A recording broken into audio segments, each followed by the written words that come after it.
오늘은 이젠 교회가 정체성을 커밍아웃 할 때라는 제목으로 말씀을 나누겠습니다. 오늘의 본문 말씀 두 구절 보겠습니다. 고린도후서 6장 14절로 15절. 너희는 믿지 않는 자와 명예를 함께 매지 말라. 의와 불법이 어찌 함께하며 빛과 어둠이 어찌 사귀며 그리스도와 벨리알이 어찌 조화되며 믿는 자와 믿지 않는 자가 어찌 상관하며. 신명기 22장 9절로 11절. 내 포도원에 두 종자를 섞어 뿌리지 말라. 그리하면 내가 뿌린 씨의 열매와 포도원의 소산을 다 빼앗길까 하노라. 너는 소와 나귀를 결의하여 갈지 말며 양털과 배실로 섞어 짠 것을 입지 말지니라. 말씀을 보시면 이게 뭔 소린가 하는 논란을 불러일으킬 만큼 매우 도발적입니다. 이렇게 제목을 단 이유는 한시라도 빨리 교회와 성도들을 깨워서 살리지 않으면 안 되겠다는 절박한 위기의식 때문이었습니다. 지구촌 전체가 주님이 지금 당장 다시 오셔도 전혀 이상하지 않을 만큼 어두움 속으로 깊이 빠지고 있다고 생각되지 않습니까? 도저히 상식으로는 이해할 못할 다양한 사건들 속에 숨겨졌던 놀라운 비밀들과 실체들이 매일 곳곳에서 드러나고 있습니다. 우선 신학적으로는 이단성 의혹이 매우 짙은 세계적 기독교 단체들의 국제총회가 국내 교계의 강력한 반대에도 불구하고 연속해서 국내에서 개최되고 있다는 것입니다. 또 정치적으로는 거대 야당의 29번의 출탄핵에 의한 국정마비와 반국가 세력에 의한 비상계엄 선포와 관련하여 불법적 절차에 의한 대통령 탄핵소추, 선관위의 부정선거 의혹 등이 대한민국의 자유민주주의 체제를 뿌리부터 심각하게 흔들고 있습니다. 2024년 9월 한국기독교회는 서울과 인천에서 열렸던 제4차 로잔대회와 관련해 국제로잔이 지지하는 포용주의, 혼합주의, 사회복음주의, 그리고 종교다원주의에 대해 반대의 목소리를 크게 내섰습니다. 그리고 금년 10월에 개최될 세계복음주의연맹 WEA의 서울총회와 관련해서는 WEA의 종교다원주의, 혼합주의 같은 신학적 이단성 문제 의혹들이 적극 제기되었지만 WEA 측은 침묵으로 일관하고 있습니다. 한국 보수 기독교가 지향하는 복음주의는 예수 그리스도 복음만이 영혼 구원과 사회 변혁의 핵심임을 강조하고 있습니다. 그러나 WCCWA 국제로잔 같은 단체는 예수 그리스도 복음을 통한 영혼 구원 외에 사회 구원도 지향하면서 동성애, 차별금지법, 낙태, 빈곤, 아동노동, 전쟁 등과 같은 사회적 이슈들에 더 적극적인 관심을 갖고 있습니다. 그런데 문제는 이 가운데는 성경의 가르침에 반하는 반기독교적인 어젠다가 많다는 것입니다. 그 조직들이 이러한 자유신학적이고 진보적인 어젠다에 대해 더욱 매진한 결과 이 운동의 중심에 있는 북미와 EU 지역의 교회들은 성도들의 급속한 감소 현상을 겪으며 수많은 교회들이 문을 닫고 그나마 존재하는 교회들은 노인 성도들 위주로 모이는 양론처럼 되어가고 있는 실정입니다. 이 현상은 특히 유럽에서 두드러집니다. 지난 3월 10일에 한국세계선교협의회 KWMA 법인 이사장으로 취임한 주승중 목사가 기독일보와의 인터뷰에서 밝히길 최근 프랑스 개혁교회를 방문해 북아프리카 24개국 불어권 무슬림 국가를 유럽이 선교하는 문제를 놓고 협력을 논의했다고 합니다. 그런데 프랑스 개혁교회 총회장에게 M국 프랑스 개혁교회와 한국교회가 같이 사역할 수 있겠냐고 제안했더니 자기들은 도저히 그런 힘과 능력이 없다고 해서 충격이었다고 합니다. 이 같은 영혼 구원에 관심이 없는 서구 교회들, 특히 유럽의 교회들은 성도들 거의 다 잃어버렸고 껍데기만 남은 교회 건물들은 매각되어 술집, 음식점, 카페 등으로 바뀌고 있습니다. 이는 오래전부터 예견되었던 사실입니다. 예수님께서 공생의 사역을 마치시면서 제자들에게 유언처럼 당부하신 마태복음 마지막 장, 마지막 두 절을 보겠습니다. 마태복음 28장 19절로 20절에 그러므로 너희는 가서 모든 민족을 제자로 삼아 아버지와 아들과 성령의 이름으로 세례를 베풀고 내가 너희에게 분부한 모든 것을 가르쳐 지키게 하라. 볼지어다 내가 세상 끝날까지 너희와 항상 함께 있으리라 하시니라. 이 말씀은 교회와 성도들은 가서 모든 민족에게 복음을 전하여 그들을 제자로 삼고 세례를 주고 예수님께서 다시 오실 때까지 말씀을 철저히 지키며 살도록 하여 삶 속에서 성화를 이루어 영원한 천국으로 들어오게 하라는 의미인 것입니다. 그런데 예수님의 이 말씀 가운데 혹시나 인권, 평등, 공정, 차별금지 같은 사회개혁이나 사회구타 같은 구원 같은 함의는 없는지 숙고해봤지만 그러한 뜻은 존재하지 않았습니다. 따라서 복음의 본질인 영혼구원을 치워놓고 변질된 자유주의 신학 또는 진보 신학을 추종하는 사람들은 결국 교회를 버리거나 떠나서 자신들의 신념을 합리화시키고 증명하기 위해 결국 시민단체로 넘어가서 사회활동가나 또는 진보 좌파 정치인으로 변신하여 자신들의 힘과 노력으로 사회를 개혁하는 데 몰두하게 되는 것입니다. 여기서 한 가지 성도 여러분께 묻겠습니다. 여러분 주위에 사회개혁 운동을 하는 사람들이 영혼 구원을 위하여 세계 선교에 나가는 것을 본 적이 있습니까? 혹시나 있어봐야 극소수의 사람들일 것입니다. 오히려 그런 사람들은 NGO 단체나 시민사회단체에 참여하여 영혼 구원이 아닌 기아대책, 기후, 인권, 노동, 평등, 공정 등의 사회구원 활동을 하고 있는 것입니다. 물론 이것도 이웃사랑의 개념에서 보면 선교를 할 수 있지만 복음의 핵심인 영혼 구원이 빠져 있으면 이는 인간에 의한 세상에서의 육체의 구원에 지나지 않는 것입니다. 하나님의 뜻과는 거리가 아주 먼 것입니다. 그런데 진보신학 중에 하나인 해방신학을 가르치는 진보좌파 신학자들은 예수님을 개혁가 또는 혁명가라고 가르치면서 자신들의 급진적 사회개혁을 합리화시키고 급기야는 폭력적인 방법까지 동원하면서 민중혁명이라는 이름으로 혁명을 일으켰습니다.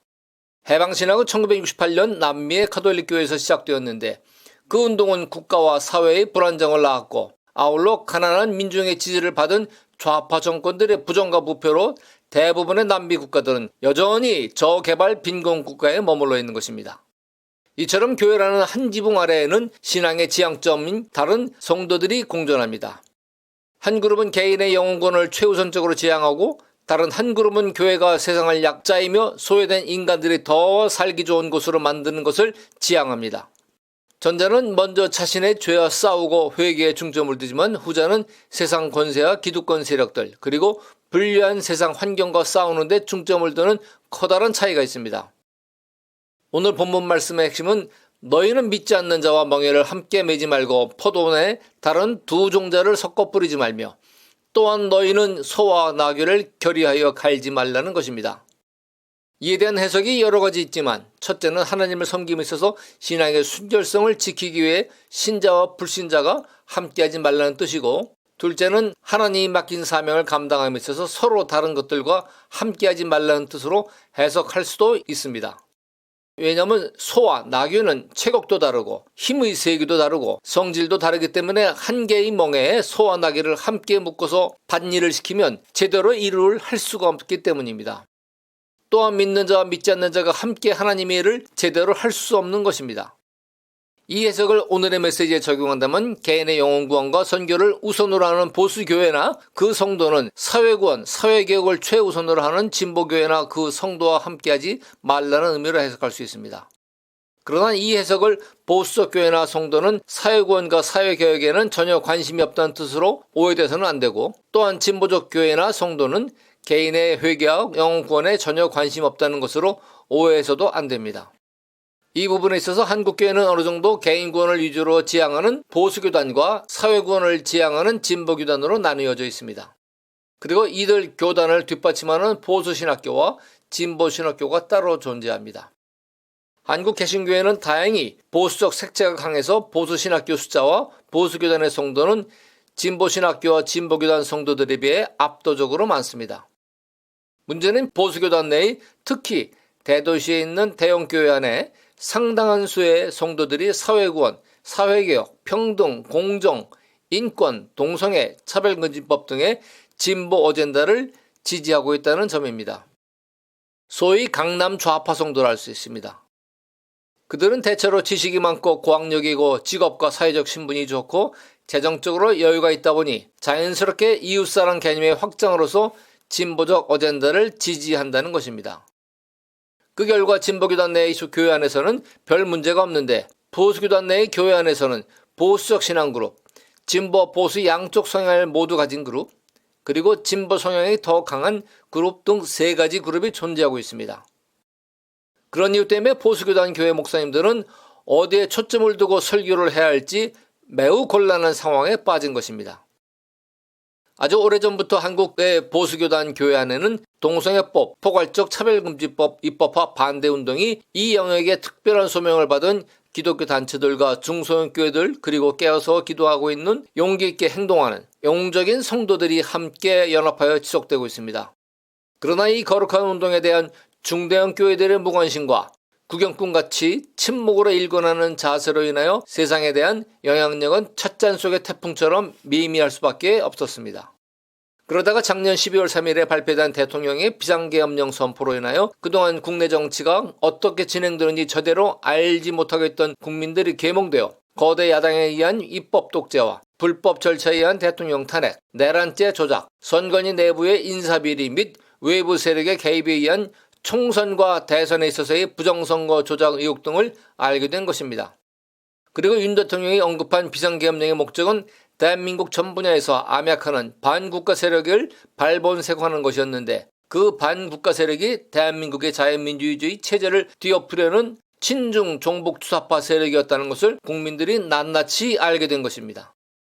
여기서 미리 정치적 의미에서의 보수파와 진보좌파의 차이를 간단하게 알아보겠습니다. 보수파는 자유민주주의 체제 안에서 전통적 가치와 기존의 질서를 존중, 점진적인 변화를 지지, 개인의 자유와 가치 존중, 자유시장 경제 지지, 작은 정부 지지, 성과주의 및 지속 가능한 성장 아래에서의 분배를 지향합니다. 반면에 진보좌파는 공산주의 또는 사회주의 체제 안에서 사회적 변화와 기존 질서의 개혁, 급진적 개혁의 지지, 공동체의 가치 존중, 공정과 공평 지지, 보편적 복지, 경제적 평등 등을 지향합니다. 그런데 가장 중요한 것으로서 공동체의 가치와 충돌할 수 있는 개인의 자유, 특히 신앙의 자유가 제한 또는 억압된다는 것입니다. 그러면 교회와 성도 입장에서 개인의 신앙의 자유가 보장되는 정치체제를 선택한다면 어디겠습니까? 망설여지십니까? 그러면 한국의 주변 국가인 북한과 중국의 교회와 성도들을 생각해 보십시오. 그들 국가에서는 진정한 종교의 자유가 없고 교회는 폐쇄되고 불타며 성도들은 박해를 받습니다. 그 이유는 기독교 신앙의 중국 공산당과 북한 노동당의 유물론적 사상 및 통치 이념과 충돌하기 때문입니다. 이제 바로 답이 나왔습니다.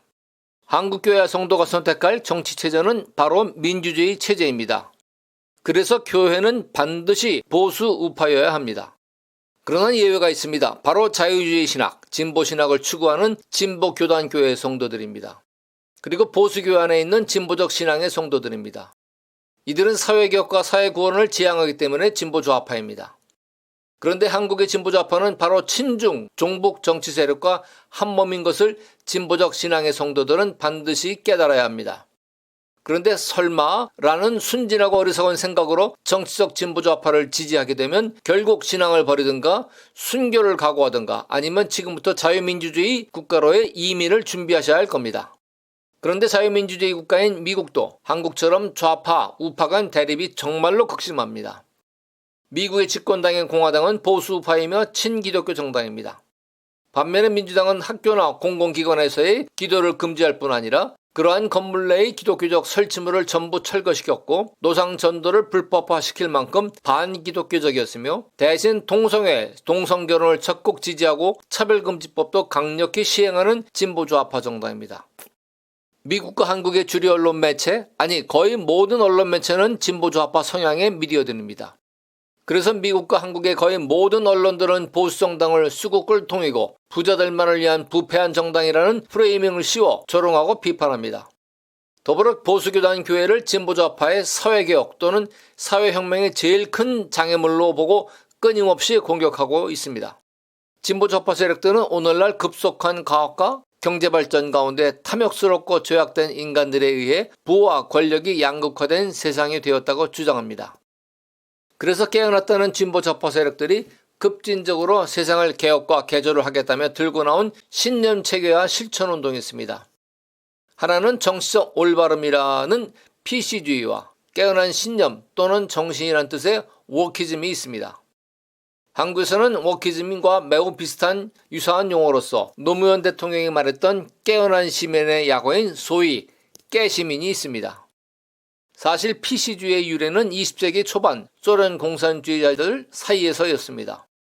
어느 누가 공산당 지침에 어긋난 발언을 할 경우 이를 정치적으로 올바르지 않다고 비판할 때 쓰였다고 합니다. 그런데 오늘에 와서는 PC주의가 인종, 성별, 장애, 종교, 직업 등에 관한 편견이나 차별이 섞인 언어 또는 정책을 지향하려는 신념으로 이해됩니다.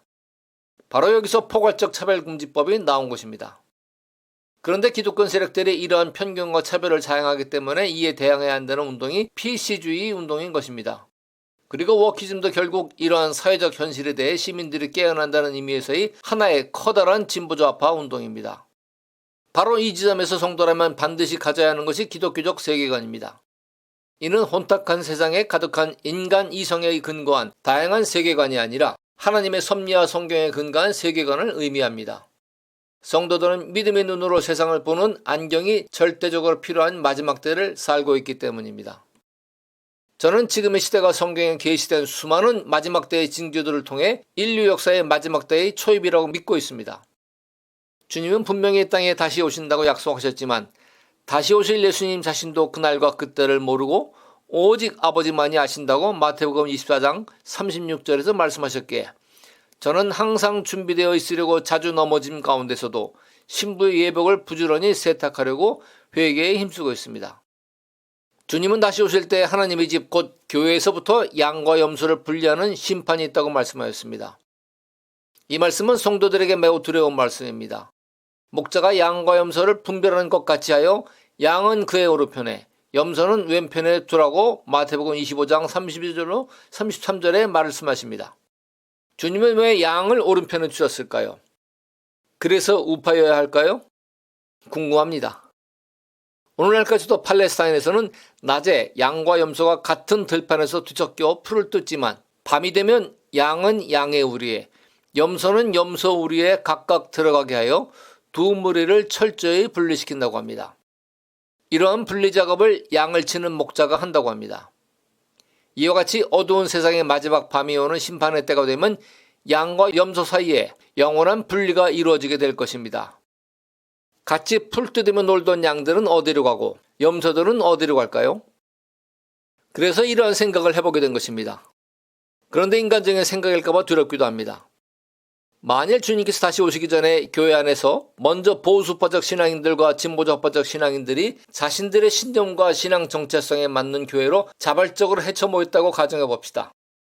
그러면 교회 리더들도 고민 없이 교회 사역의 본질에 집중할 수 있을 것이고 성도들도 갈등 없이 편안하게 다른 성도들과 대화하며 교제를 나눌 수 있을 것입니다. 성도들 안에 같은 신앙의 정체성과 지향점을 공유한다면 교회 사역에 있어서 협력이 잘 되어 전도, 봉사, 구제, 선교, 친교 등이 그렇지 않은 경우보다 더 잘 되지 않겠습니까? 그런데 만일 해쳐 모여가 되었다고 가정한다면 지적이고 이성적인 진보 성향의 성도는 자아의식이 강하기 때문에 자신의 믿음과 신념에 따라 사회구원과 사회개혁의 길을 진짜 성도의 길이고 구원의 길이라고 확신하며 나아갈 것으로 예상합니다. 그러면 그런 분들에게 몇 가지 묻겠습니다. 성경이 많은 오류를 가지고 있어서 인간의 이성과 과학으로 오류가 있다고 생각되는 말씀들을 삭제하거나 고쳐야 한다고 생각하십니까? 그렇다면 당연히 예수님이 동전의 탄생과 부활, 죽은 나사로의 부활, 홍해를 걸어서 출애굽한 사건 같은 성경 속의 기적들을 믿을 수 없겠지요? 그럼에도 불구하고 당신은 그 불완전한 성경의 저자이신 하나님을 믿습니까? 아니면 그 오류가 있다고 생각하는 구절의 해석을 자신의 이해에 맞게 고치고 개선하여 자신이 마음속으로 개정한 내가복음과 짝퉁 하나님을 만들어 믿겠습니까? 그리고 구원은 오직 예수님만을 통해서 얻는다는 것도 믿지 않고 다른 종교들에서도 구원이 있다고 생각하시겠죠? 그렇다면 당신은 왜 보수적 복음주의 교회 안에 머무르면서 자신의 진보적 믿음을 가지고 다른 성도들과 논쟁을 일으키며 혼란케 하십니까? 차라리 진보적 교회를 옮기셔서 같은 신념과 신앙을 가진 성도들과 더불어 평안하고 행복한 신앙생활을 하시기를 권해드립니다. 서로 다른 신앙의 컬러의 성도들이 한 교회 안에서 섬기며 교제하며 사역한다는 것은 본문 말씀처럼 소와 나귀를 한 멍에에 함께 메어서 밭을 가는 것과 같은 것입니다. 소와 나귀의 부조화 때문에 농부도 소도 나귀도 모두 힘들고 밭 갈기도 제대로 안 될 것입니다. 다시 말해 목사, 성도, 교회 사역 전체가 힘들고 사역의 열매도 적을 것입니다. 물론 저희 소망에 따라 교회와 성도들이 보수적 교회와 진보적 교회로 헤쳐 모인다 해도 결국 시간이 지나면 밭에 농부가 심지 않은 가라지가 자라듯 또다시 다른 신앙의 성도들이 자라나는 것입니다. 그래서 예수님은 마태복음 14장 30절에 둘 다 추수 때까지 함께 자라게 두라고 하셨고, 추수 때 추수꾼에게 가라지는 먼저 거두어 불사르게 단으로 묶으라 하셨던 것입니다. 여기서 우리가 주목해야 할 것은 가라지는 불에 태워진다는 것입니다. 끝으로 오늘의 상황에서도 계속 침묵하고 있는 중대형 교회 리더분들에게 외칩니다. 자유주의 신학과의 단절을 교회에서 명확하게 선포하십시오. 복음주의 틀 안에서 말씀을 타협 없이 선포하십시오.